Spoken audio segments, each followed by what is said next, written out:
तत्पुरुषाय विद्महे बसवेशाय धीमहि तन्नो विश्वगुरु प्रचोदयात्। ओम नमः शिवाय, ओम नमः शिवाय, ओम नमः शिवाय। ಆತ್ಮೀಯ TV5 ವೀಕ್ಷಕ ಬಂಧುಗಳಿಗೆ ಯೋಗಕ್ಷೇಮ ಕಾರ್ಯಕ್ರಮಕ್ಕೆ ಆತ್ಮೀಯವಾಗಿರತಕ್ಕಂಥ ಸ್ವಾಗತ ಸುಸ್ವಾಗತ. ನಾನು ನಿಮ್ಮ ಯೋಗ ಗುರು ವೈದ್ಯ ಶ್ರೀ ಚನ್ನಬಸವಣ್ಣ, ಟಾಟಾ ನಗರ, Bengaluru.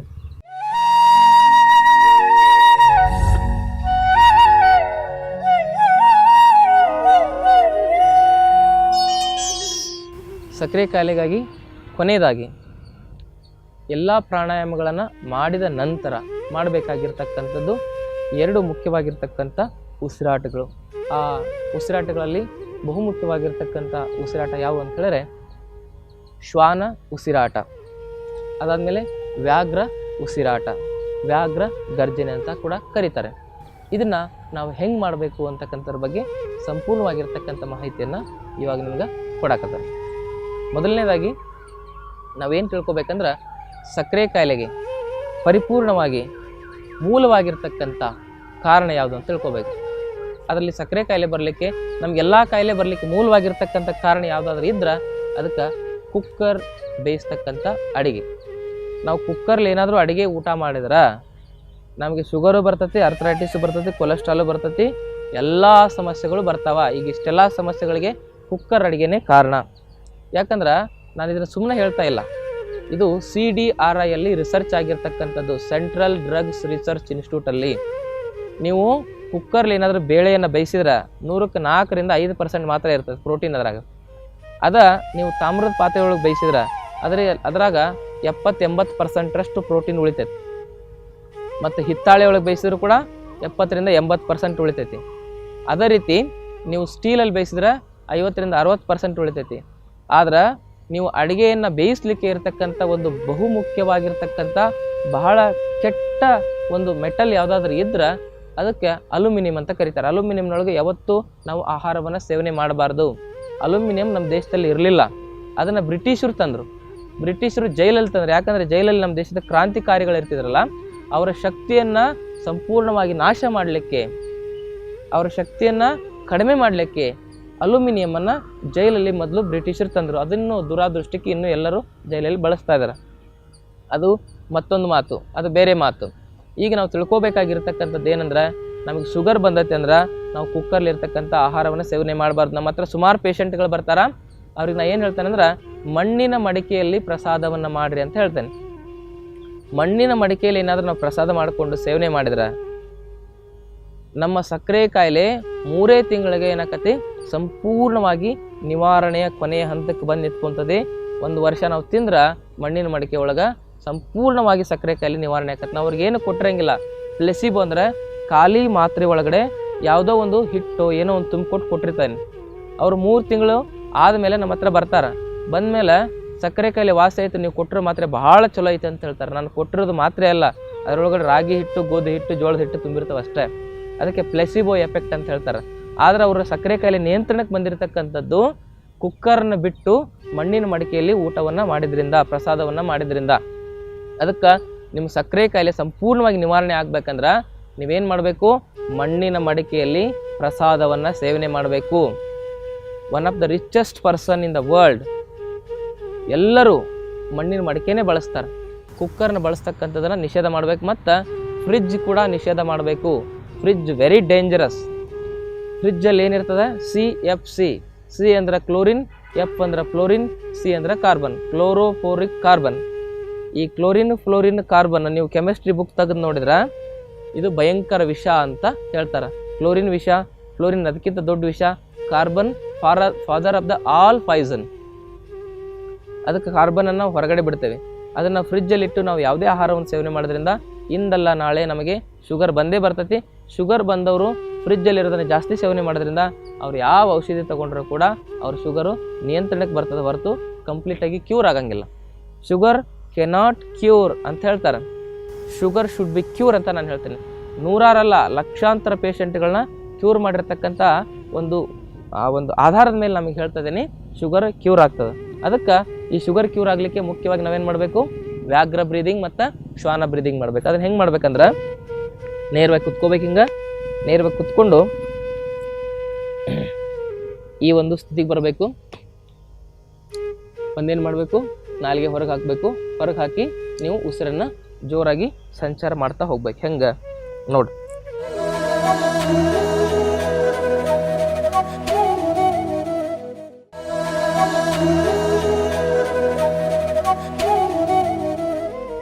Sugar should be cure ಅಂತ ನಾನು ಹೇಳ್ತೀನಿ. ನೂರಾರಲ್ಲ ಲಕ್ಷಾಂತರ ಪೇಷಂಟ್ಗಳನ್ನ ಕ್ಯೂರ್ ಮಾಡಿರ್ತಕ್ಕಂಥ ಒಂದು ಆಧಾರದ ಮೇಲೆ ನಮಗೆ ಹೇಳ್ತಾ ಇದ್ದೀನಿ ಶುಗರ್ ಕ್ಯೂರ್ ಆಗ್ತದೆ. ಅದಕ್ಕೆ ಈ ಶುಗರ್ ಕ್ಯೂರ್ ಆಗಲಿಕ್ಕೆ ಮುಖ್ಯವಾಗಿ ನಾವೇನು ಮಾಡಬೇಕು, ವ್ಯಾಘ್ರ ಬ್ರೀದಿಂಗ್ ಮತ್ತು ಶ್ವಾನ ಬ್ರೀದಿಂಗ್ ಮಾಡ್ಬೇಕು. ಅದನ್ನು ಹೆಂಗೆ ಮಾಡ್ಬೇಕಂದ್ರೆ ನೇರವಾಗಿ ಕುತ್ಕೋಬೇಕು. ಹಿಂಗೆ ನೇರವಾಗಿ ಕುತ್ಕೊಂಡು ಈ ಒಂದು ಸ್ಥಿತಿಗೆ ಬರಬೇಕು. ಒಂದೇನು ಮಾಡಬೇಕು, ನಾಲಿಗೆ ಹೊರಗೆ ಹಾಕಬೇಕು. ಹೊರಗೆ ಹಾಕಿ ನೀವು ಉಸಿರನ್ನು ಜೋರಾಗಿ ಸಂಚಾರ ಮಾಡ್ತಾ ಹೋಗ್ಬೇಕು. ಹೆಂಗೆ ನೋಡಿ.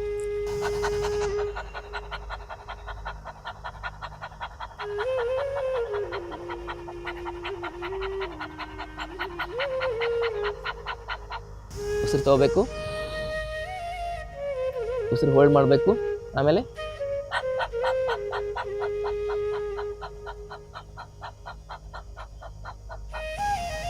ಇದನ್ನ 1 ರಿಂದ 3 ನಿಮಿಷ ಮಾಡಬೇಕು. ಇದನ್ನು ಮಾಡೋ ಸಂದರ್ಭದಾಗ ನಾವೇನು ಮಾಡ್ಕೊಂಡಿರ್ಬೇಕಂದ್ರೆ ಸ್ವಲ್ಪ ಕೈ ಮೇಲೆ ಜಾಸ್ತಿ ಭಾರ ಹಾಕಿರ್ಬೇಕು. ಹಿಂದೆ ಜಾಸ್ತಿ ಭಾರ ಇರಬಾರ್ದು, ಕೈ ಮೇಲೆ ಮುಂದೆ ಜಾಸ್ತಿ ಭಾರ ಇರಬೇಕು.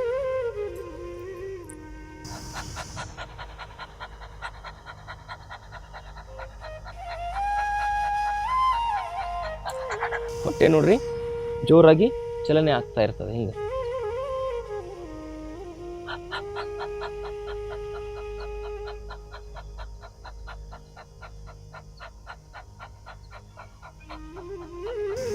ಇದನ್ನ ಸರಿಯಾಗಿ ಅಭ್ಯಾಸ ಮಾಡಬೇಕು.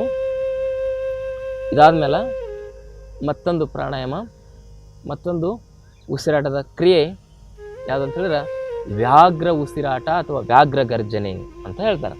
ಹೆಂಗೆ, 2 ಕೈನ ಹಿಂಗೆ ಇಟ್ಕೊಂಡಿರ್ಬೇಕು. ಮೊದಲು ಸೇಮ್ ಇಟ್ಕೊಂಡಂಗೆ ಏನು ಮಾಡಬೇಕು, ಮುಂದೆ ಬರಬೇಕು. ಪೂರ್ತಿಯಾಗಿ ಎದೆಯನ್ನು ಸ್ವಲ್ಪ ಹಿಗ್ಗಿಸ್ಕೋಬೇಕು. ಉಸಿರು ತಗೋಬೇಕು. ಉಸಿರನ್ನ ಹೋಲ್ಡ್ ಮಾಡಬೇಕು. ಹೋಲ್ಡ್ ಮಾಡಿ ನಾಲಿಗೆನ ಹೊರಗೆ ಹಾಕಬೇಕು. ಕಣ್ಣು ಮೇಲೆ ನೋಡಬೇಕು. ಪೂರ್ತಿಯಾಗಿ ದೃಷ್ಟಿ ಮೇಲೆ ಇರಬೇಕು. ಮೇಲೆ ಮಾಡ್ಕೊಂಡು ಏನು ಮಾಡಬೇಕು, ಜೋರಾಗಿ ಗರ್ಜನೆ ಮಾಡಬೇಕು.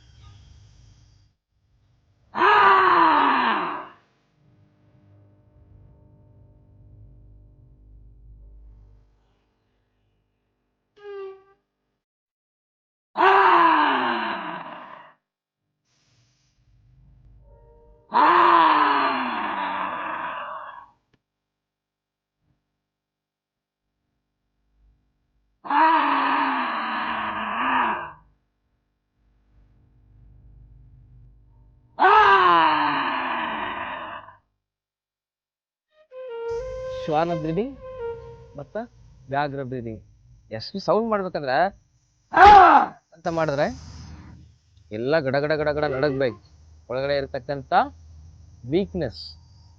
ನಾವು ವೀಕ್ನೆಸ್ಸನ್ನು ನಡಗಿಸೋರು ಆಗಬೇಕು. ಯಾವಾಗ ನಾವು ವೀಕ್ನೆಸ್ಸನ್ನು ನಡಗಿಸಿ ಹೊರಗಡೆ ಕಳಿಸ್ತೇವಲ್ಲ ಅವಾಗ ಸ್ಟ್ರಾಂಗ್ನೆಸ್ ಬಿಲ್ಡ್ ಆಗ್ತದೆ. ಸ್ಟ್ರೆಂತ್ಫುಲ್ ಲೈಫ್ ನಿಮಗೆ ಏನಾಗ್ತದೆ, ಸಿಗ್ತದೆ. ಈ 2 ಉಸಿರಾಟ ಇದನ್ನು 3 ನಿಮಿಷ ಮಾಡಬೇಕು.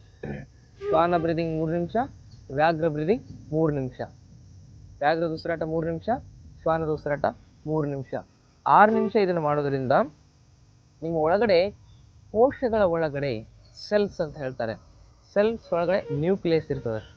ಆ ನ್ಯೂಕ್ಲಿಯಸ್ ಒಳಗಡೆ ಆಕ್ಸಿಜನ್ ರೀಚ್ ಆಗ್ತದೆ. ಯಾಕಂದ್ರೆ ನಿಮ್ಮ ಬಾಡಿಲಿ ವೈಬ್ರೇಷನ್ ಕ್ರಿಯೇಟ್ ಆಗತ್ತೆ. ಯಾವಾಗ ವೈಬ್ರೇಷನ್ ಕ್ರಿಯೇಟ್ ಆಗತ್ತೆ ಅವಾಗ ನಮ್ಮ ಎಲ್ಲ ಸೆಲ್ಸ್ಗಳು ಓಪನ್ ಅಪ್ ಆಗ್ತಾ ಹೋಗ್ತದೆ. Skin cell, bone cell, muscle cell, nerve cell, hair cell, ಎಲ್ಲದಕ್ಕೂ ಸೆಲ್ ಇರ್ತದೆ. Every organ made up of with cell. Body is made up of with organ. ಅದಕ್ಕೆ ಮೊದಲು ಕೋಶದಿಂದ ಪ್ರಾರಂಭ ಆಗ್ತದೆ. ಅದಕ್ಕೆ ಯಥಾ ಪಿಂಡಾಂಡೆ ತಥಾ ಬ್ರಹ್ಮಾಂಡೆ ಅಂತ ಹೇಳ್ತಾರೆ. ಈ ಬ್ರಹ್ಮಾಂಡದ ಶಕ್ತಿ ಎಲ್ಲ ನಮ್ಮ ಪಿಂಡಾಂಡದೊಳಗೈತಿ, ಈ ಶರೀರದೊಳಗೈತಿ. ಈ ಶರೀರದ ಶಕ್ತಿ ಎಲ್ಲ ಒಂದೊಂದು ಕೋಶದೊಳಗೈತಿ. ನಿಮಗೆಲ್ಲೋ ಇಲ್ಲಿ ಕೈ ನೋವು ಕಾಲು ನೋವು ಬಂತಂದರೆ ಇಲ್ಲಿ ನೀವು ಆಯಿಂಟ್ಮೆಂಟ್ ಹಚ್ಕೊಂಡ್ರೆ ಮೆದುಳಿನ ಫಂಕ್ಷನ್ ಚೇಂಜ್ ಆಗಿರ್ತದೆ. ಮೆದುಳಿನಿರ್ತಕ್ಕಂಥ ಕೋಶಗಳ ಆ ಕ್ರಿಯೆಗಳು ಚೇಂಜ್ ಆಗಿರ್ತವೆ. ಇಲ್ಲಿರ್ತಕ್ಕಂಥ ಸೆಲ್ಸ್ಗೆ ನೀವು ಹಚ್ಕೊಂಡಿರ್ತೀರ, ಆದರೆ ನಿಮ್ಮ FMRI ಅಂತ ಕರೀತಾರೆ, ಬ್ರೈನ್ ಫಂಕ್ಷನಲ್ ಟೆಸ್ಟು, ಅದು ಸಂಪೂರ್ಣವಾಗಿ ಬದಲಾಗಿರ್ತದೆ. ಯಾವಾಗ ನೀವು ವ್ಯಾಘ್ರಾಸನವನ್ನು ಮಾಡ್ತೀರಾ, ಶ್ವಾನ ಬ್ರೀದಿಂಗನ್ನು ಮಾಡ್ತೀರಾ, ನಿಮ್ಮ FMRI ಪರ್ಫೆಕ್ಟ್ ಆಗ್ತದೆ. ಅಂದ್ರೆ ಬ್ರೈನ್ ಫಂಕ್ಷನ್ ಟೆಸ್ಟ್ ಮಾಡಿಸ್ಬೇಕು ನೀವು ಎರಡು ಮಾಡಿದ್ಮೇಲೆ. ಬ್ರೈನ್ ಫಂಕ್ಷನ್ ಕಂಪ್ಲೀಟಾಗಿ ಆ್ಯಕ್ಟಿವ್ ಆಗಿ ಕೆಲಸ ಮಾಡ್ತಕ್ಕಂಥದ್ದು ಈ ಎರಡು ಬ್ರೀದಿಂಗಲ್ಲಿ. ಅದಕ್ಕೆ ಹುಲಿ ಕೂಡ ಬೇಟೆ ಆಡ್ಬೇಕಂದ್ರೆ ನೋಡ್ರಿ, ತನ್ನ ಮೆದುಳಿನ ಶಕ್ತಿಯನ್ನು ಜಾಸ್ತಿ ಚಾಣಾಕ್ಷತೆಯಿಂದ ಉಪಯೋಗಿಸ್ತದೆ. ಎಲ್ಲಿ ಪ್ರಾಣಿ ಬರ್ತದೆ, ಹೆಂಗೆ ಹಿಡಿಬೇಕು, ಹೆಂಗೆ ನಾವು ಓಡಬೇಕು ಅಂತಕ್ಕಂಥದ್ದು ಆ ಹುಲಿಯಲ್ಲಿ, ಆ ವ್ಯಾಘ್ರದಲ್ಲಿ ಬಹಳ ಅತಿ ಅದ್ಭುತವಾಗಿರ್ತಕ್ಕಂಥ ಜ್ಞಾನ ಇರ್ತದೆ. ಮತ್ತು ಆ ನಾಯಿ ನೋಡ್ರಿ, ಒಂದು ಸ್ಮೆಲ್ಲನ್ನು ಹಿಡಿದ್ರೆ ಸಾಕು ಆ ಒಂದು ವ್ಯಕ್ತಿ ಎಲ್ಲಿದ್ದಾನೆ ಅಂತಕ್ಕಂಥದ್ರ ಬಗ್ಗೆ ಸಂಪೂರ್ಣವಾಗಿ ಮಾಹಿತಿಯನ್ನು ಕೊಡ್ತದೆ. ಅದಕ್ಕೆ ಸ್ಮೆಲ್ ಸೆನ್ಸು ಭಾಳ ಚೆನ್ನಾಗಿರ್ತದೆ. ಅಲ್ಲಿ ತುಂಬ ಚೆನ್ನಾಗಿರ್ತಕ್ಕಂಥ ಸ್ಮೆಲ್ ಸೆನ್ಸು ಆ ಒಂದು ಪರಿಹಾರವನ್ನು ನಮಗೆ ಹುಡುಕಿ ಕೊಡ್ತದೆ. ಅಂದರೆ ಯಾರು ಅಪರಾಧಿಗಳಿದ್ದಾರೆ ಅವ್ರನ್ನ ಪತ್ತೆ ಹಚ್ಚತಕ್ಕಂಥ ಕೆಲಸ ನಾಯಿ ಮಾಡ್ತದೆ. ಹಂಗೆ ನೀವು ಸರಿಯಾಗಿ ವ್ಯಾಘ್ರ ಬ್ರೀದಿಂಗನ್ನು ಮಾಡೋದ್ರಿಂದ ನಿಮ್ಮ ಒಳಗಡೆ ಸ್ಮೆಲ್ ಸೆನ್ಸ್ ಆ್ಯಕ್ಟಿವ್ ಆಗಿ ಒಳಗಡೆ ಎಲ್ಲಿ ಗಲೀಜಿದೆ ಆ ಒಳಗಡೆ ಕ್ರಿಯಾತ್ಮಕ ಶಕ್ತಿ ಆ್ಯಕ್ಟಿವ್ ಆಗ್ತದೆ. ಆ ಗಲೀಜನ್ನು ಹೊರಗಡೆ ಕಳಿಸ್ತದೆ. ಒಳಗಡೆ ತುಂಬ ಗಲೀಜಿರ್ತದೆ, ಒಳಗಡೆ ಕೆಟ್ಟ ಸ್ಮೆಲ್ಲ ಇರ್ತದೆ. ಇಂಟ್ರೆಸ್ಟೈನಲ್ಲಿ, ಲಿವರಲ್ಲಿ, ಗಾಲ್ ಬ್ಲೆಡರಲ್ಲಿ ಎಲ್ಲ ಒಳಗಡೆ ಅದು ಹೊಲಸು ತುಂಬಿಕೊಂಡಿರ್ತದೆ. ಆ ಸೆನ್ಸ್ ಆ್ಯಕ್ಟಿವ್ ಆದಾಗ, ನಿಮಗೆ ಸ್ಮೆಲ್ ಸೆನ್ಸ್ ಆ್ಯಕ್ಟಿವ್ ಆದಾಗ ನಿಮ್ಮ ಒಳಗಡೆ ಇರತಕ್ಕಂಥ ಎಲ್ಲ ಟಾಕ್ಸಿಕ್ಕು ಸಂಪೂರ್ಣವಾಗಿ ಹೊರಗಡೆ ಬರ್ತದೆ. ಬಿಕಾಸ್ ಶ್ವಾನ ಬ್ರೀದಿಂಗಿಂದ ನಿಮ್ಮ ಸ್ಮೆಲ್ ಸೆನ್ಸ್ ಆ್ಯಕ್ಟಿವ್ ಆಗಿ ಬ್ರೈನಲ್ಲಿ ಸ್ಮೆಲ್ ಸೆನ್ಸಿಗೆ ಬೇಕಾಗಿರ್ತಕ್ಕಂಥ ಒಂದು ಸ್ಮೆಲ್ ಸೆನ್ಸನ್ನು ನಿವಾರಣೆ ಮಾಡ್ತಕ್ಕಂಥ ಕೆಲವೊಂದಿಷ್ಟು ಆಕ್ಸಿಜನ್ಗಳು ಡೆವಲಪ್ ಆಗ್ತವೆ. ಇದನ್ನು ನಾವು ಸರಿಯಾಗಿ ಅಭ್ಯಾಸ ಮಾಡಬೇಕು ಅಂತಕ್ಕಂಥ ಮಾತನ್ನು ಹೇಳ್ತಾ ಇವತ್ತಿನ ಕಾರ್ಯಕ್ರಮವನ್ನು ಇಲ್ಲಿಗೆ ಮುಗಿಸ್ತಕ್ಕಂಥ ಸಮಯ ಬಂದೈತಿ. ನಾಳಿನ ಸಂಚಿಕೆಯಲ್ಲಿ ರಕ್ತದ ಸಮಸ್ಯೆ ಅಂತ ಹೇಳಿದ್ರೆ ಬ್ಲಡ್ ಪ್ರೆಷರ್, ಅಧಿಕ ರಕ್ತದ ಒತ್ತಡವನ್ನು ಹೇಗೆ ನಿವಾರಣೆ ಮಾಡ್ಕೋಬೇಕು ಅಂತಕ್ಕಂಥದ್ರ ಸಂಪೂರ್ಣವಾಗಿರ್ತಕ್ಕಂಥ ಮಾಹಿತಿಯನ್ನು ಕೊಡ್ತೇನೆ. ಅಲ್ಲಿವರೆಗೂ ಎಲ್ಲ ಶರಣ ಬಂಧುಗಳಿಗೂ ಅನಂತ ಶರಣಾರ್ಥಿಗಳು.